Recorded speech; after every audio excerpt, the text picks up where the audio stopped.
and we're live. Okay, so we're having problems with a laptop, albeit very pretty. It cannot keep up with this very heavy program that we're using, OBS. So anyway, I was talking about my dad in the 50s, and he had a car, and my mom's dad did not like him. He was a hardcore dude too, Marine. Uh, he caught my dad, run him off the road, my dad said, and then grabbed him and slammed him. He was going to beat him up, put him on the trunk of the vehicle and slammed his head through the back windshield, and or something, I understand it. And my dad decided to play dead, so he acted like he was dead. He didn't get more beat up because the guy thought he killed him. Um, but he went on and married a really pretty woman, my mom. Their picture, I don't have it, but it's a black and white picture, and I was like, always surprised that my dad caught her, because he had some bouffant hair and skinny guy and big ears. And that bouffant hair kind of showed up the ears, but he was in love with her, and obviously she found him to be very fascinating too. So early on, he was in a union electrician, and so I was a little boy, the first one to come around, and named me Philip after a Bible character, and then they decided to uh, have another, that would be my brother Timothy, uh, and I think they were living in a mobile home just off the property from my grandmother, because I remember going over to my grandmother's house, not just across the grass. Seems like it was a single wide mobile home, small one. And so it was me and my brother.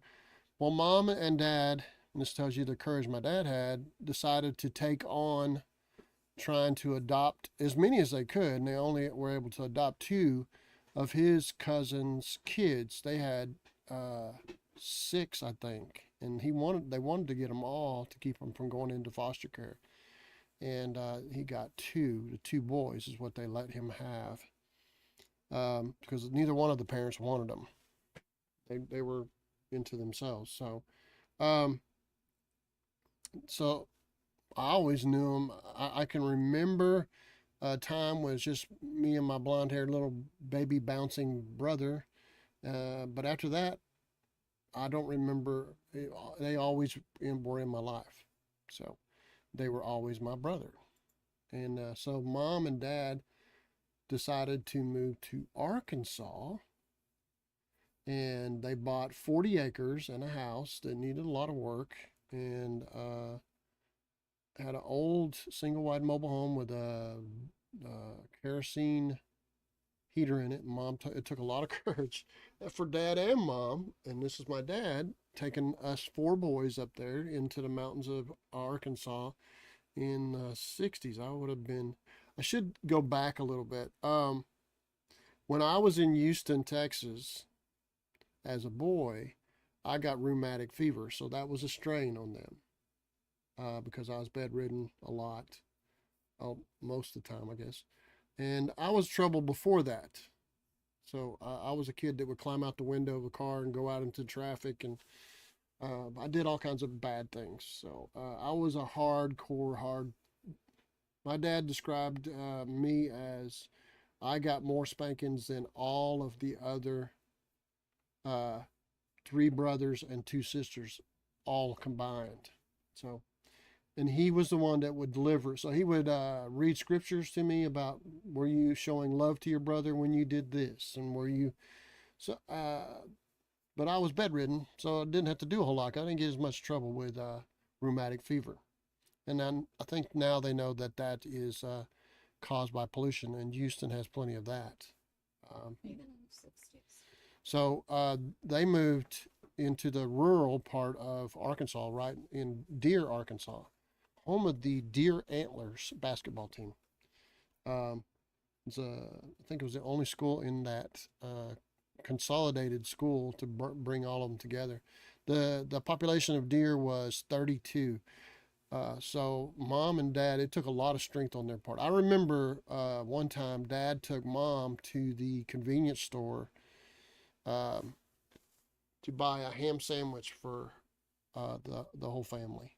That was a big deal. I mean, we were pretty broke, and dad was having to travel quite a lot and work as many hours as he could overtime and taking all the hazard pay, and he'd leave us with mom, and mom was dealing with me and three other boys in the country. So now whenever I moved up here to Arkansas, I'll just make my story short, I got better because it wasn't any pollution, and I just decided to get out of bed, and that's the way it was described. So mom, You never stopped since. I guess I've been trying to make up time. So mom would watch us boys, and I'm sure she was really worried about things, and dad would keep up with landline phones, mind you. There was no cell phones. Everything was expensive to talk to somebody long distance. And he went and did all that dangerous work and all that hard work he talked about in Chicago. The car that he had was an old Volvo, a round one. They used to make the brick in the 80s and 70s, but he had a round one from the late 50s, I believe. And really odd to see a Volvo. So at one point, my dad had a lot of different Volvos. So here I am with my dad trying to do everything he's done, and he was showing me how to pull nails out of boards. And he had hauled up a bunch of wood up to this place. He had big ambitions of adding on to the second floor of the old house and then building an addition. And so I was involved with all that. We end up getting another mobile home, and I'm jumping over a lot, but we had chickens, we cut wood, we had a root cellar, and we went through a lot of cold weather. I remember, dad taking a pitch and going out there in that blistering cold weather and thawing out the copper pipes. Uh, and we had a well that would run dry in the summertime. It was an artesian well, so we might have to carry water from the spring 100 yards away. We tried raising cows and, of course, I said chickens. At one point, we had a crow, and my dad used to hunt with me, and so I learned to hunt from him and how to be quiet, which was a hard one for me. And he had all the patience in the world and constant discipline on teaching me how to be patient and quiet. Mom and dad both, but dad was who I'm talking about today. So he was teaching me how to use a hammer, and I smacked my finger plenty of times. What the nail does, how to use a handsaw. But he was a electrician, so much so that he was traveling all these union jobs in like New York, and on and on and on. A lot of places. A lot of places we went with him because he wanted the family to be together. So I went to I think it was 13 schools in the last 9 years. So we traveled a lot, and we tried to stick together as a family. And at one point, we had a floor cleaning business. So, we were taught to, I was taught to run a buffer and swing a mop when it was taller than I was. Buffer handles kind of come up to my nose. And we would mop floors, wax floors, and so they would do that during the night, and we would do Montgomery Wards and Sears and big places like the airport in Harrison, which was a 30-minute drive to get there. And then we had little contracts to clean the offices for government offices in Jasper. So along that way, he was teaching me. We had a 1 acre garden we had to weed, and so my brothers and I all got a chance on how to see things grow, and it was a struggle all the time. It was really tough, and you got to understand it's tough for a guy with 4 kids in the middle of nowhere to be strong and make good choices. Um, and he did. He was a pleasure. He was a strong father. He was firm. He, I thought, used to think he would torture me because he would send me into the room to wait, and I thought it was just torture. I understand now, whether he thinks so or not. I think he was just trying not to be so mad he would Kill you. really hurt me, because he did hurt my feelings, and spank me and until I cried. But um, he would tell me all the reasons why he had to not spoil, the child by, Starting sparing the rod, and all the scriptures that led up to it, so that I was getting all broke up before he got to it. I'm gonna get my spanking in there. But it took a guy like him, and my mother, but him, to raise me so that I wasn't a total mess. Because as much as I was energetic and hard to deal with, ADD would have been definitely medicine they would have gave me. I have ADD and HD in high def, so he put up with all that and stayed with it.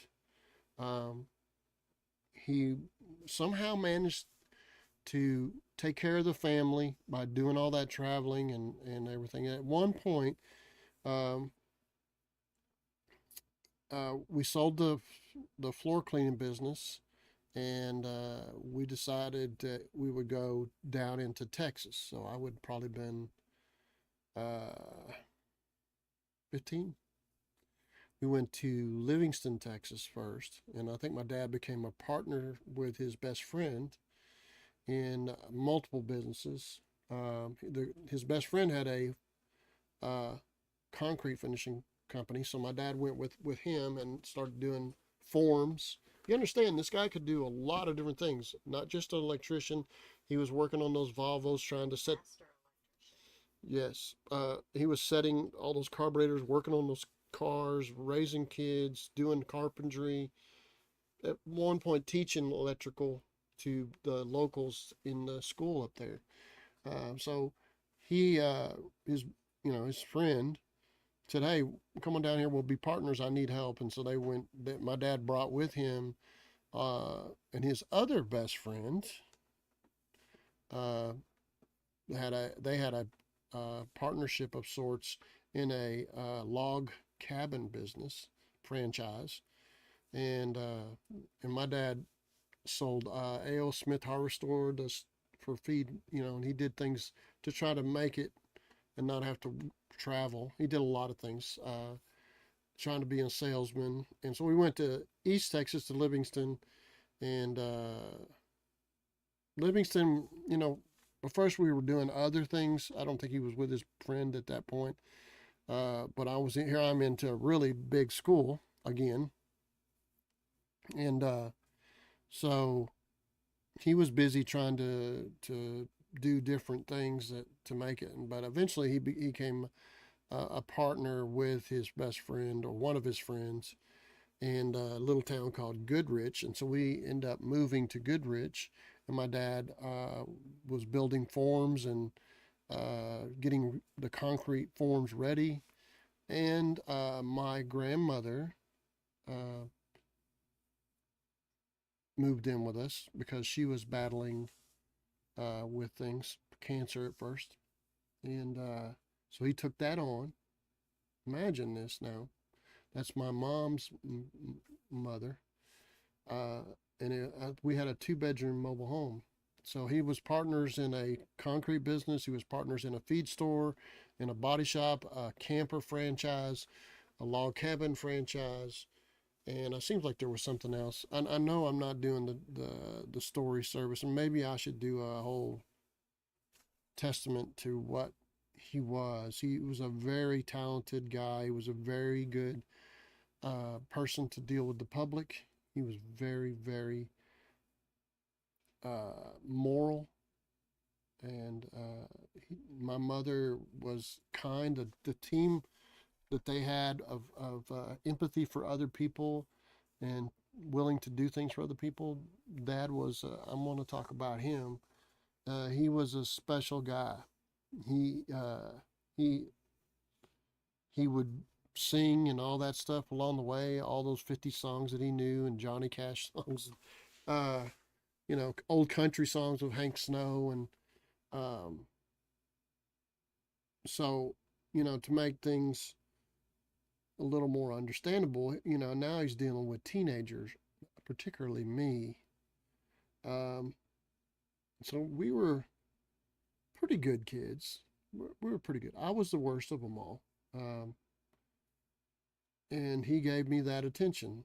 But I was a decent, I was getting better as a mechanic and I could work on cars. And that's what I dreamed of doing is, building hot rod cars. And um, he was telling me, I got a job with him on the company that he was with. And so he was teaching me to do concrete work. So he kind of turned me loose, which was probably hard on him to let his oldest son just be with a bunch of guys that are pretty coarse. Actually, a lot of them spoke a different language. So, you know, they were all Mexican, so they were speaking Spanish. Uh, Kind of a Tex-Mex. Um, so, but I learned hard work was very, very necessary. So, and he was a hard worker, very, very hard, and he's put his heart into it. And I look back at it now, and man, what a young guy dealing with so much that he took on as his responsibilities were not even close to that, but he took it on anyway. And it had to be heart-rending to deal with some of the things that they were having to deal with. Um, and he was the leader of the group. My mother was very, very supportive. Just a good person. But Dad was the leader of the family, and he taught us all, fairness. And he taught us humor. And we sat at a long table. It was actually a big 8-foot door, but it was a pretty looking table, flat. So we always sat at the table and we ate whatever was there. You know, I remember one time my mom put cayenne pepper into some beans, and every time you reheat those beans, they get hotter. So we didn't eat this great big pot that they got in Mexico the first time. So the second time she warmed it up, it got hotter. So we ate a little less and a little less. And after a while, everybody's having a hard time finishing one bowl. Oh, don't give me too much. So we had a hard time finishing that. My dad dealt with kidney stones for as long as I've known him. A young guy, and he would get pneumonia, and there he was going to all those northern states to work in industrial buildings, industrial sites where it's just horrendous weather, and there he would get sick. But he has a lot of really massive tributes to what he did to take care of that family that he took on and other people. You know, just a really good person, a hard worker, and he was all about quality. Of course, that kind of comes from Union, and it did not come from his father as much. Um, so he chose to be different than his father, not abusive to his wife, you know, roughing her up and cheating on her and getting drunk. Uh, he was not that guy. He chose to break that cycle, and what a testament that is. He chose to break that cycle, and he took on all these other kids. So here I am, a teenager, and they really did well. And then all of a sudden, his friend, one of his best friends, said, "You know what? I'm taking all this stuff, and you can't have any of it." So it was a blow. He lost everything. The only thing we had was a 2-bedroom mobile home with 7 people living in it. He was trying to you know, his heart was broken. 'Cause I'm sure he didn't say it. Um, you know, and he didn't have the franchise anymore, the log cabin franchise. That guy went on to doing, you know, still doing concrete work and doing the franchise. He had the camper franchise. He took it all. And my dad and his friend, there were three partners. They were all friends. But my dad and the other partner got kicked out, and the guy with the concrete kept it all. So imagine having to overcome that. How heart-rending that was. Rending. But he went on. So we would drive from Livingston down into Houston and work as an electrician there. And he did that. Um, so we end up moving back into East Texas where my uncle was, and he was kind of doing work with my uncle, and they was working on mobile homes and campers, and mostly mobile homes and campers. And lots of optimism still, lots of hope. And we moved into a house by a small lake. It needed a little bit of fixing, but my dad fixed it up. And it was a nice place when it was just need to be taken care of. And my grandmother moved into the mobile home that we lived in, moved up there on the property. And she was battling with breast cancer and losing. So eventually she died there. Um, and he did what he could to take her down into Mexico to try different ways of battling with cancer. And it kind of made some difference, but it didn't make any difference. But imagine the expense. Somebody who was already pretty broke, but taking that woman to do what he could to keep her going. That's a massive amount of effort. And his wife, who I'm sure she was troubled about her mother dying next door for, you know, years, he had to deal with that too. And he had to deal with a really smart aleck. Well, I was not, I would not say by today's standards I was smart aleck. If I said anything wrong, it was always me, and I got in trouble quite a bit, you know. So, but I wasn't a bad kid. I had a lot of energy, and he had to control all that to keep me from being, you know, you don't want to let a spring loose real quick. You don't want to hold it because it'll wear you out and wear the spring out. So you got to ease that spring out. And he did that. My mom and he both did that. And, but I was getting to be hard to control as far as I wanted to get out and see the world. And he understood that.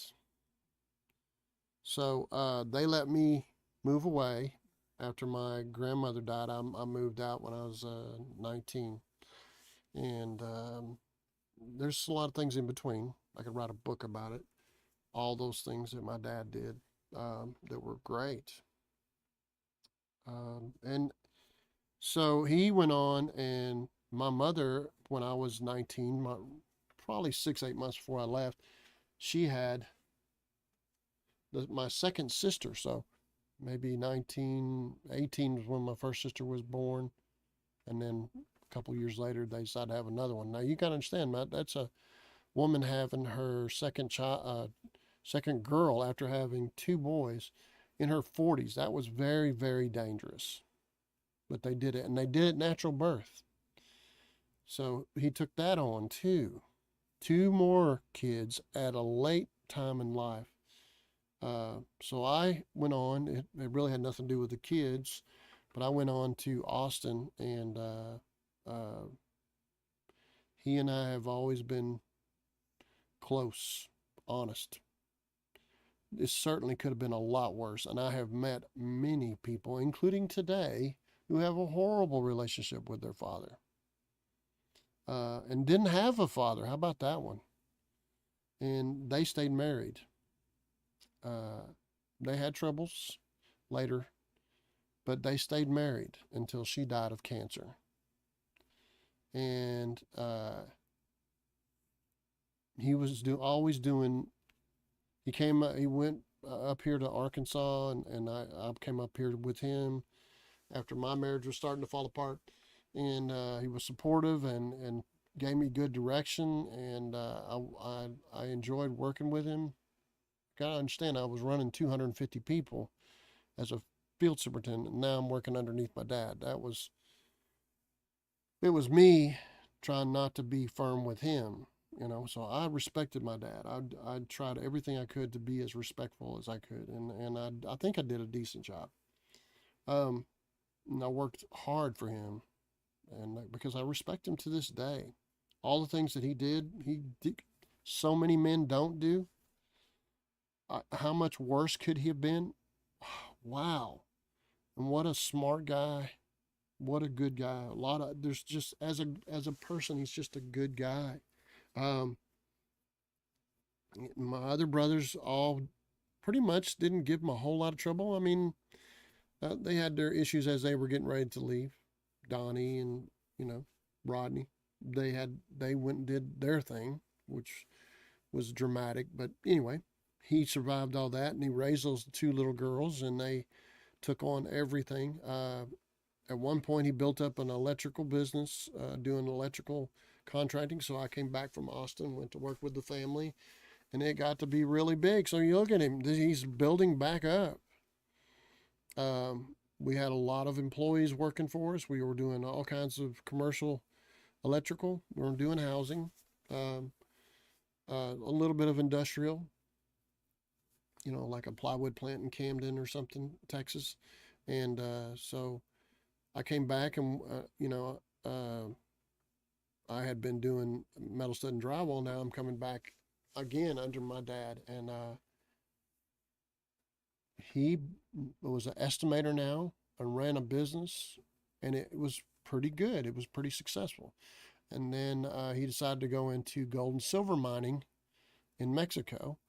And now we're doing something again. His very best friend for life uh, was a pilot and an instructor and all that stuff. Flew jet airplanes in the Korean War, I believe.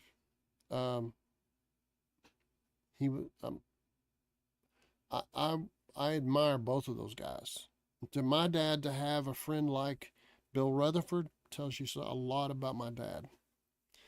And they're just amazing guys. They should have had a movie made about them, you know. But you know, it's not possible to see all the good that we each individually experience, and the things that are good, that were good for us, that we took for granted. And now we get time to think about it, and you think, wow, that was quite a blessing. So he, the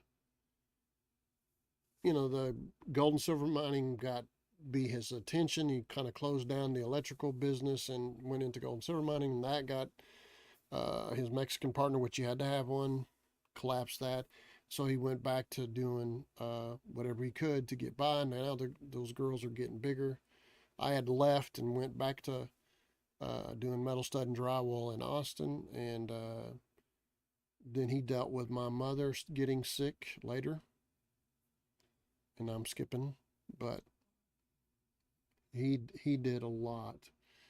He stayed by her side and through all the taking her down into Mexico and dealing with all that stuff. He counseled me on my problems, and he gave me good counsel. I didn't necessarily follow it when it came to. I surely didn't listen to my mother, because my mother did not like my first wife, and really was, although polite, very tough on my first wife. She said, "Don't you ever leave me with her again." So my dad gave me all the counsel he could, and what he thought I should do. I just didn't do it. So he was a character of steadiness and good choices and wisdom. I know he made mistakes. I knew he was imperfect. Of course, as a teenager, you tell your father, "Oh, you did this wrong," But can you imagine how many good things he did as opposed to what he did wrong? He's not a perfect person. Massive, big time things that he did for me and my brothers and my sisters. you know, and so many other people. I could spend a lot of time talking to you about that, about what kind of guy he was. Just a really good guy, married to a really good woman, and they had a love affair like you wouldn't believe. So that takes investment. That takes good choices. Uh, you know, um, so I would like to say that my dad was one of the most upright, good guys, and that takes a lot of strength and wisdom to be who he was. And I can't say enough good things about him. Now he moved to Mexico and married another woman that was after my mom died, and she's a good person too. Did a lot of good things, and they were friends through their marriages. Of course, her husband died, and then his wife died. Years later, they get together, and their humor between each other, they locked in, and they went around the country seeing things and doing things. And now that he's retired, and he's just a really good guy, and he's got nothing but a history of good things to look back on. I'm sure everybody has their regrets. You can't be an adult and not look back and say, you know what, I could have done a better job. You cannot be a mature person without knowing the things you did wrong. Now, has he got any horrible things to think about? No. He's got such a wall of what is the word? Attributes and accomplishments that I could spend hours and hours and hours talking about him. Uh, he taught me all of the hand tool things. He taught me how to be more focused on quality because of my nature would not have done it. I'm just impulsive and pushy. Even now it's I have to balance between what a person can afford, not what I think they should do. I'm doing what they want me to do, not what I think they should do. So I have to remember those quality things that have carried with me all my life. So I owe him all that. I cannot pay him back for what he did for me and my brothers. I cannot. There's no amount of money, there's no amount of effort that I can give back because I see the results of all these kids that grow up without a good father, and a marriage that stayed together. So broken marriages break up kids and turn them into broken adults, and it just goes on and on. This guy stayed with it all, took on other kids, helped other people when they were broke, struggling, take on her mother when she was sick.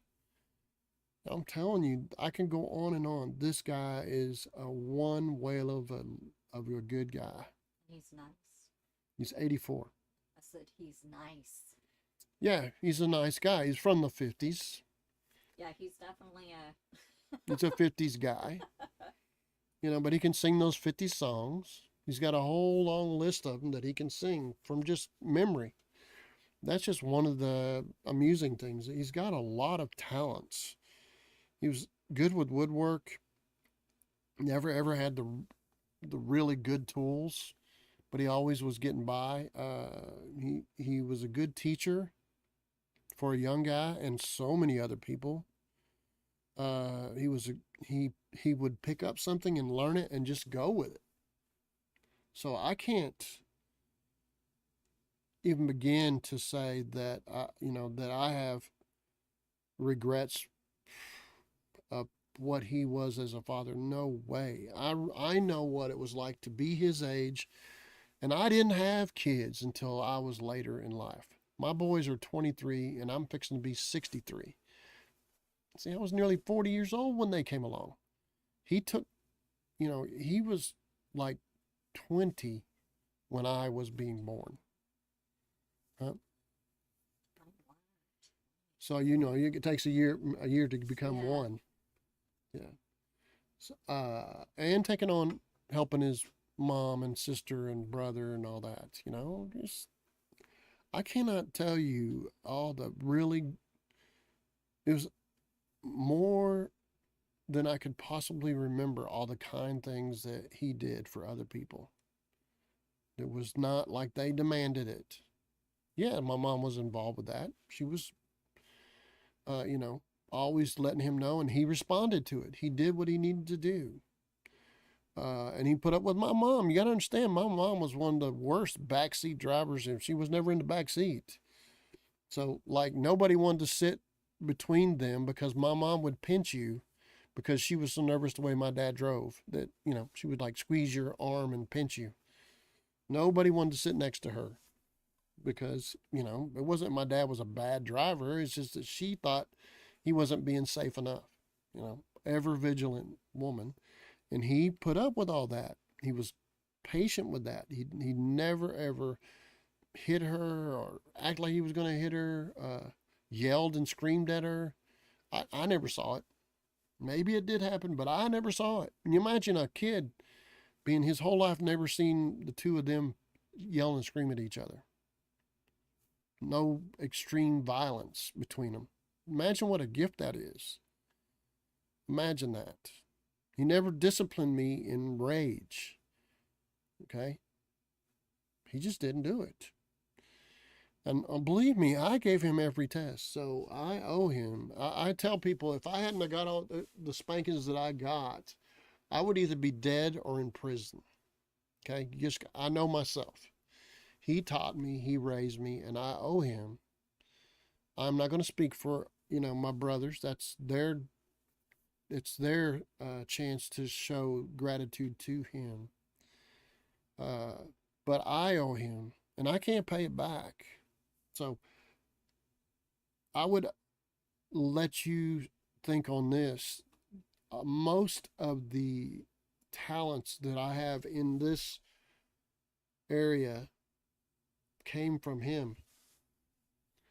Maybe not all the personality traits, but the talents. He taught me how to use my eye hand. He was patient with me. I remember being sick and him helping me put a model together. A little kid, little tiny 6-year-old kid trying to put a model together. Imagine that. And he was really patient with me. Me sitting on his lap and he's showing me how to put it together with glue and show me how to ride a bicycle. It's just, I had no bad things. When you're a kid, you don't know all these things are rough on the mother and father. I had no bad things to think about. It was a wonderful childhood.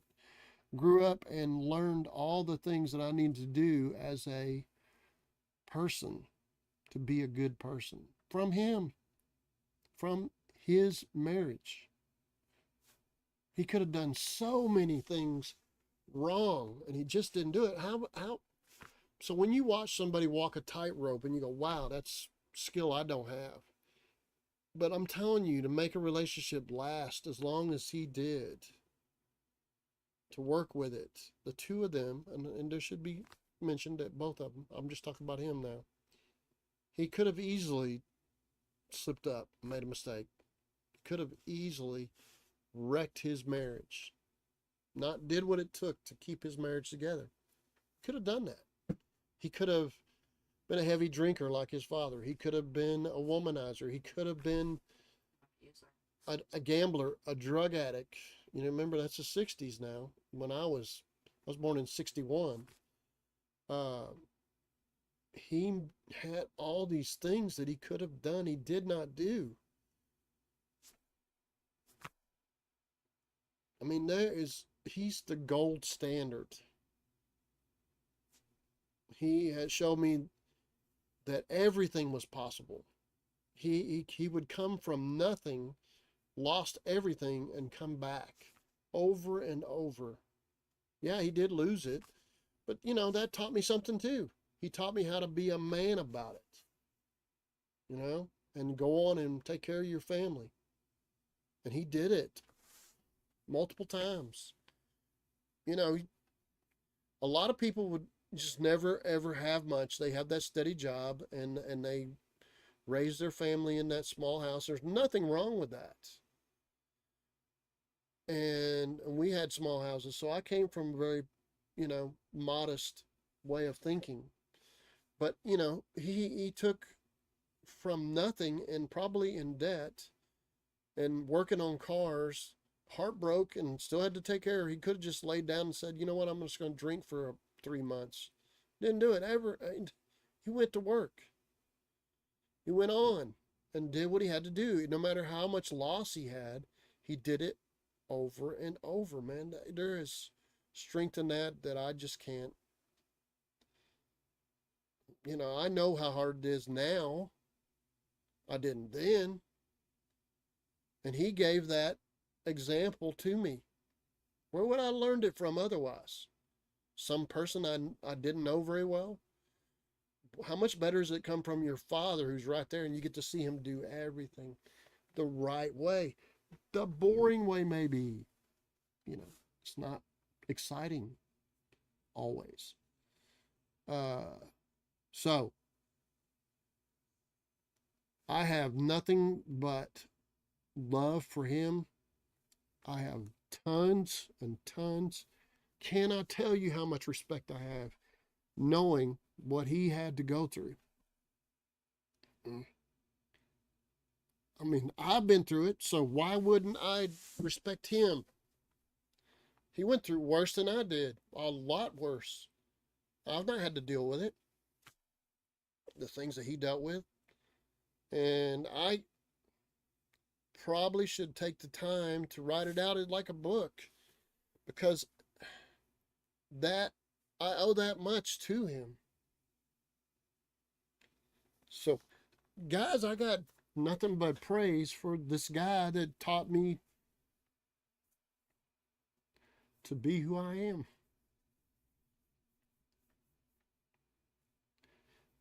So, with that, I love my dad.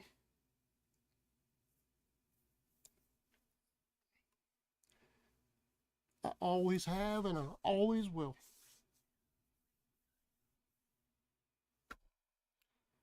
That's who I am because of him. Thank you, Dad.